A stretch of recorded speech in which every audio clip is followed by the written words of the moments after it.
დღეს კვირა დღეა და საღამოს 8 საათი.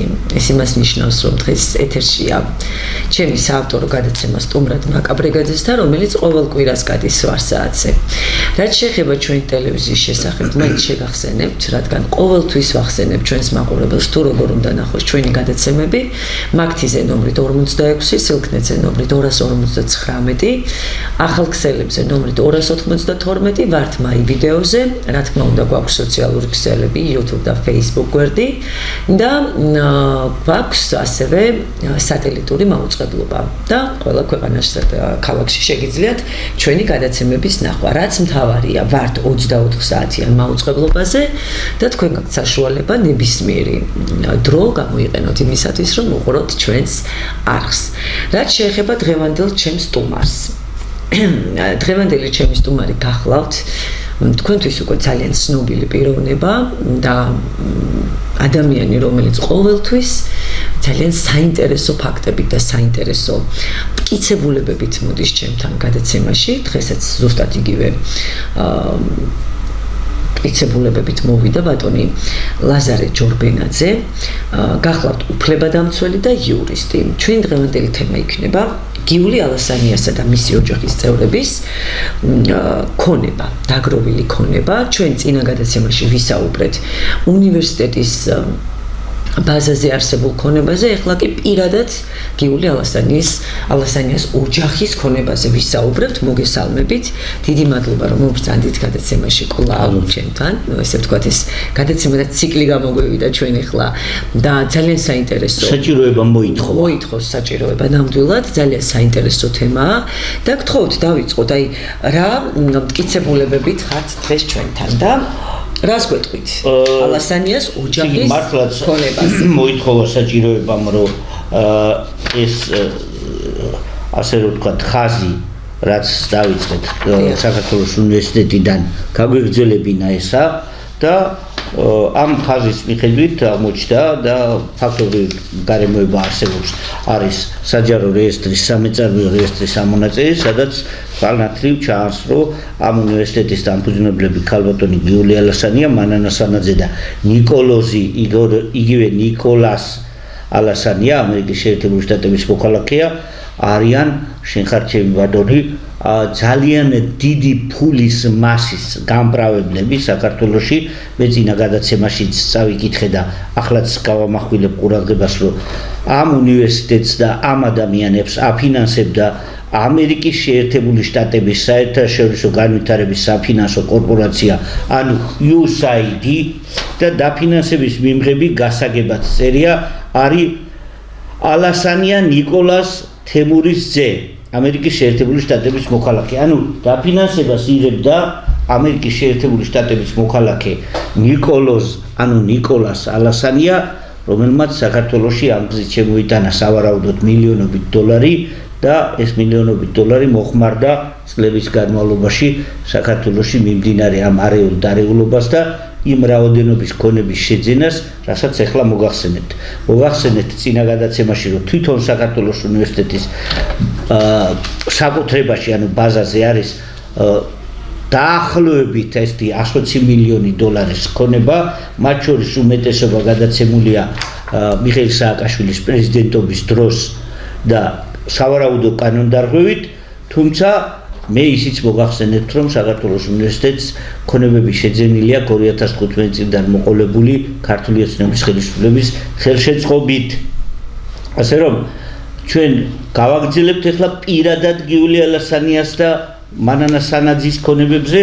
წინასწარ გეტყვით, რომ ამ ქონებებმა საერთო ჯამში, რაც აქ არის და გამოვაქვეყნებ, შეადგინა დაახლოებით 150-დან 200 ჰექტრამდე ტერიტორია, 100 და 200 მეტრა კი არა, 150-დან 200 ჰექტრამდე აქვს ნაყიდი და ქონება, რომელიც დიდძალი რაოდენობის არის და რამდენიმე მილიონი დოლარიც, ეს დაახლოებით 200 მილიონ დოლარს უტოლდება. ამხელა რაოდენობის ქონების დაგროვება კანონიერი გზით შეუძლებელია, ამიტომაც მე თავს უფლება მივეცი და წინა კვირაში ერთი განცხადებით და ამ კვირაში მეორე განცხადებით მივმართე საქართველოს გენერალურ პროკურატურას დაინტერესდეს თუ ქართული ოცნება მართლა აპირებს სამართლიანობის აღდგენას და პარლამენტის საგამოძიებო კომისიაზე გაიტანეს საკითხი ტექნიკური უნივერსიტეტის ქონების ხელში ჩაგდებაზე, რომელიც მიხეილ სააკაშვილმა ერთლარად ჯერ 9352 კვადრატი, ანუ დაახლოებით კინაღამ 1 ჰექტარი, მერე 5059 კვადრატი, ანუ ნახევარი ჰექტარი და მერე 2688 კვადრატი, ანუ სადღაც დაახლოებით 3000 მეტრა მიხეილ სააკაშვილმა გადასცა თავისივე დედის უნივერსიტეტს. ეს რა თქმა უნდა კანონდარღვევა არის და ამას გამოძიება სჭირდება, მაგრამ მას შემდეგაც უნივერსიტეტმა მილიონობით დოლარის ქონება დააგროვა და ასევე მილიონობით დოლარის ქონება დააგროვეს ამ ხალხმა პირადად. მე თავი არ შეგაწყინოთ, პირდაპირ ქონებებს გამოგიხვეყნებთ. გიულია ლასანიას აქვს ქონება იოსებიძეზე 32 კვადრატი, გიულია ლასანიას აქვს ქონება ჭავჭავაძის გამზირზე 197 კვადრატი, აქვს ქონება პეკინის გამზირზე 95 კვადრატი, შენ ხარ ჩემი ბატონი, აქვს ქონება ბათუმში 172 კვადრატი და ერთ-ერთი ასეთი კიცებულება არსებობს, რომ ეს ასე რომ ვთქვათ, სავარაუდოდ კორუფციით შეძენილი ქონება გიულია ლასანიამ ერთ-ერთი ბინა პეკინზე 2024 წლის მაისში გადაუფორმა მიხეილ სააკაშვილის შვილს, ედვარდ სააკაშვილს. ასე რომ ანაწილებენ ესენი ამ ქონებებს.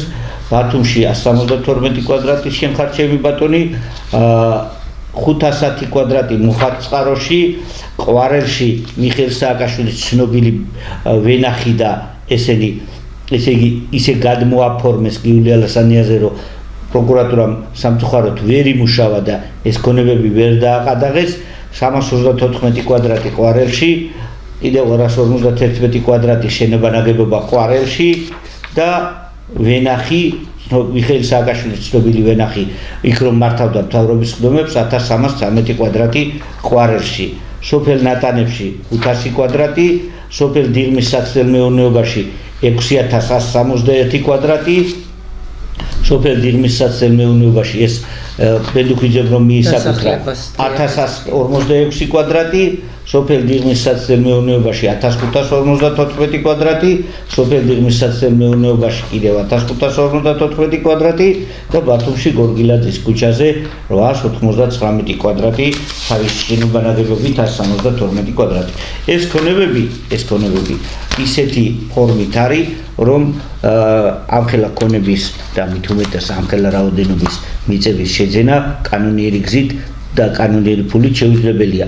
მაგრამ გასაკვირი არის კიდევ ის, რომ ალბათ გამოძიების საგანია, რომ ამ უნივერსიტეტის ერთ-ერთი დამფუძნებლის მანანა სანაძის სახელზე გადამალულია უშველებელი რაოდენობის ქონება და ვითომ ეს ქონება არ არის გიულია ლასანიასი და არ არის მიხეილ სააკაშვილის.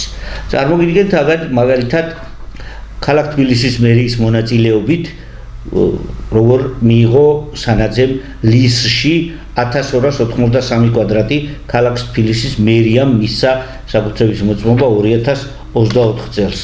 რა ვიცი, მე რატო არ მაძლევენ რომ მოვინდომო, რა დამსახურება ჰქონდა სანაძეს, ხო? დაბა მანგლისში არის 2893 კვადრატი. შენ ხარ ჩემი ბატონი, თეთრისწყაროში არის მანგლისში კიდევ 2458 კვადრატი.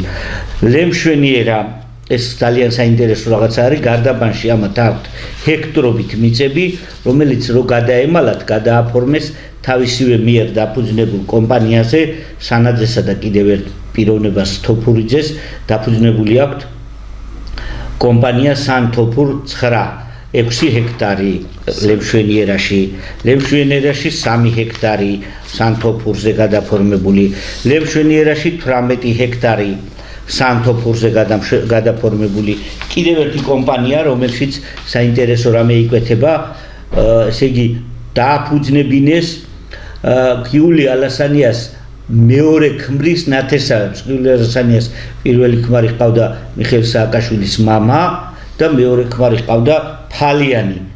NRG კომპანიის დამფუძნებელი არის ფალიანი, იმათი ოჯახის წევრი, ანუ რეალურად ამათ სახელზე გადამალეს 18 ჰექტარი ლემშვენიერაში.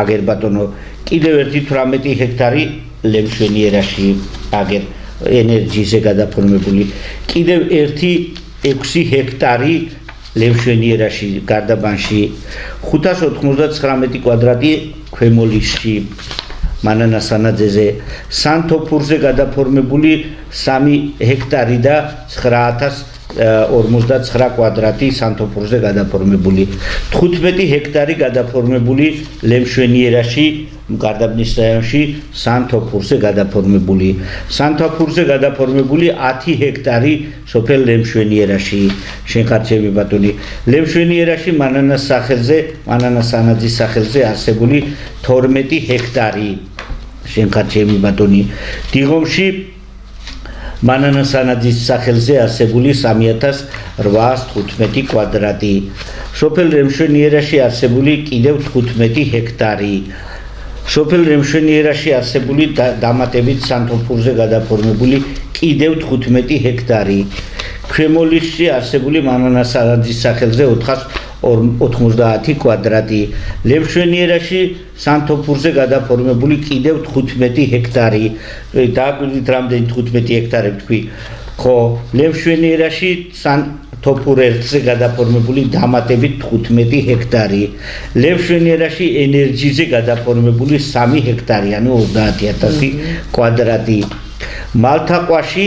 მალთაყვაში მანანასანაძის სახელზე არსებული 1283 კვადრატი, მალთაყვაში მანანასანაძის სახელზე არსებული 1283 კვადრატი, სოფელ დიდ თონეთში თეთრწყაროში 8000 კვადრატი მანანასანაძის სახელზე, შენხარჩევი ბატონი ფიროსმანის ქუჩაზე რუსთავში 875 კვადრატი, შენხარჩევი ბატონი ყაზბეგის გამზირზე თბილისში 7766 კვადრატზე არსებული 71 კვადრატი შენობა ნაგებობა, სოფელ ნატანებში არსებული 77 კვადრატი შენობა ნაგებობა, სოფელ ნაპეტვრებში თბილისთან ახლოს არსებული 630 კვადრატი, შარტავას ქუჩაზე არსებული 106 კვადრატი ბინა, შენხარჩევი ბატონი, ქვემოლისში არსებული კიდევ 400 კვადრატი, კიდევ არსებული ნატანებში დამატებით კიდევ მიწის ნაკვეთი და აი ეს ყველაფერი ერთად თავმოყრილი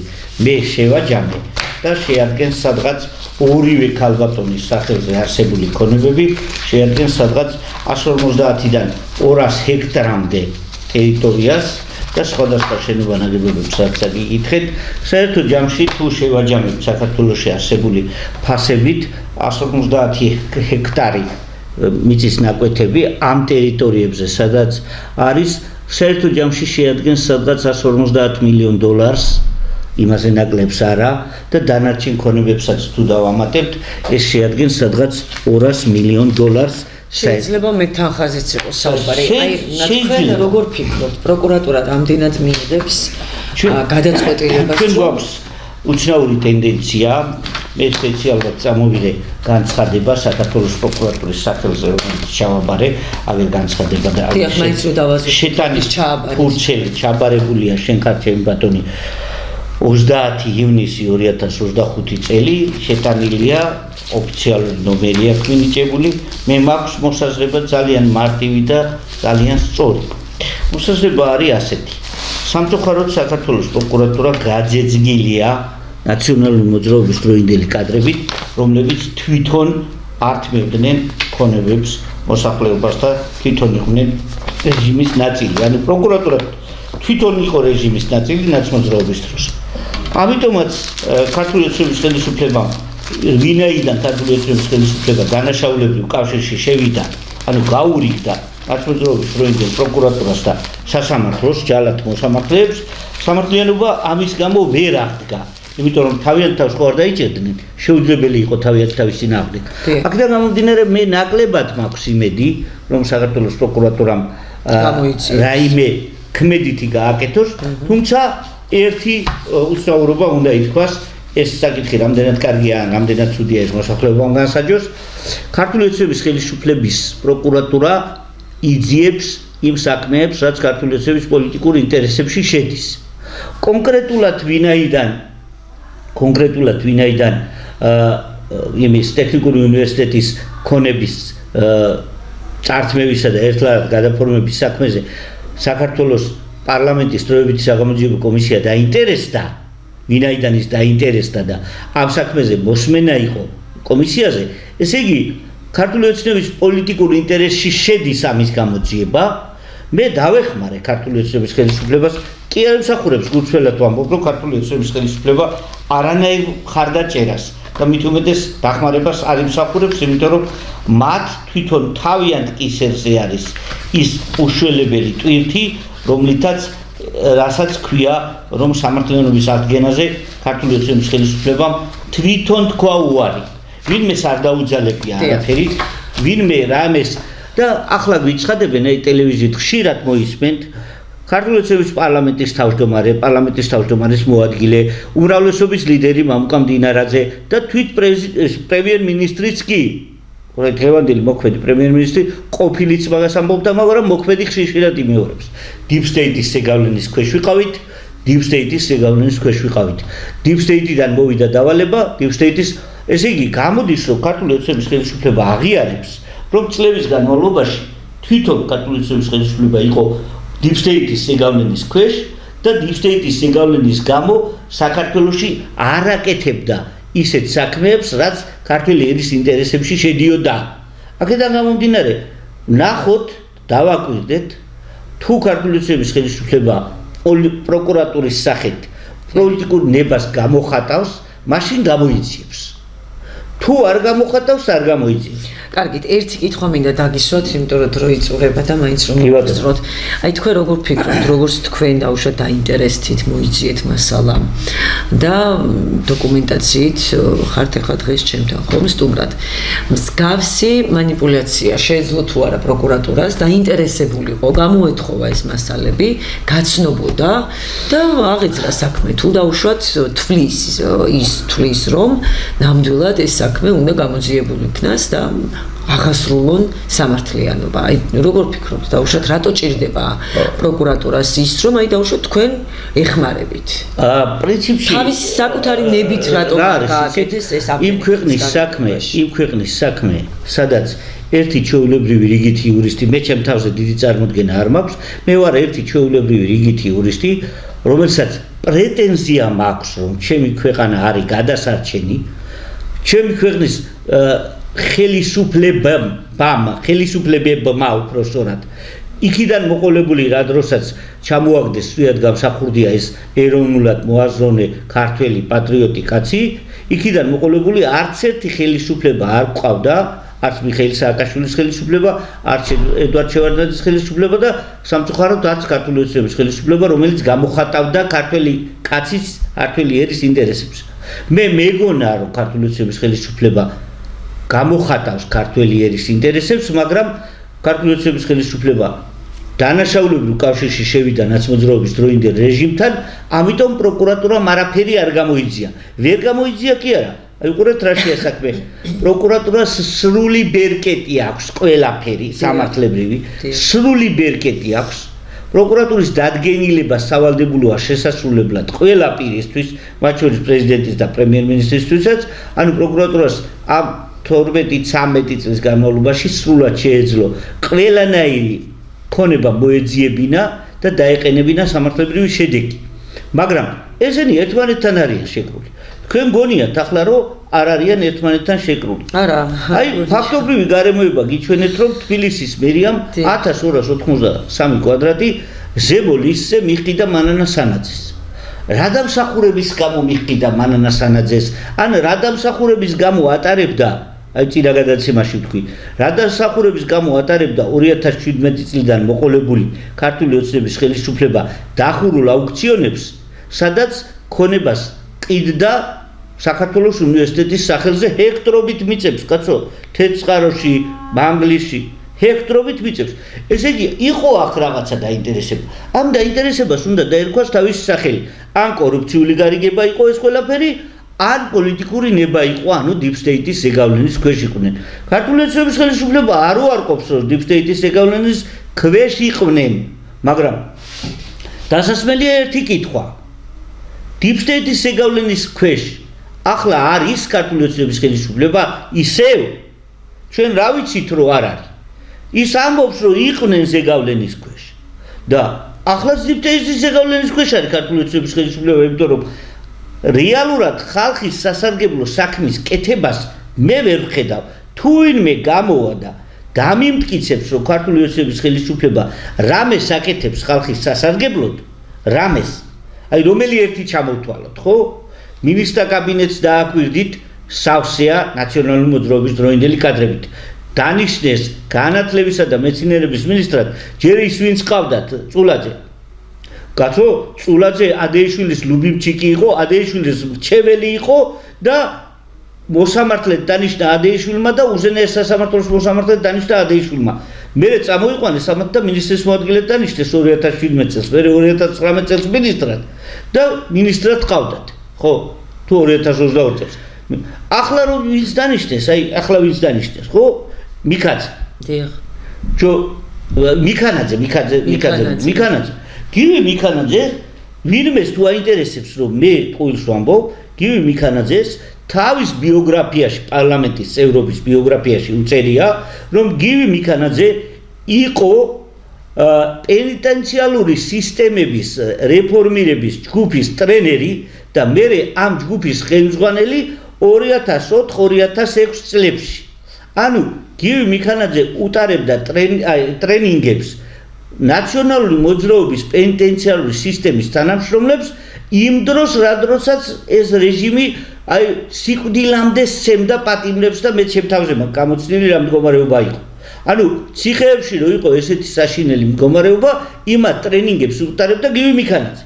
შემდეგი გივი მიქანაძე იყო იუსტიციის მინისტრის მოადგილე, ანუ ადეიშვილის მოადგილე, ბიოგრაფიაში უწერია 2006-2008 წლებში.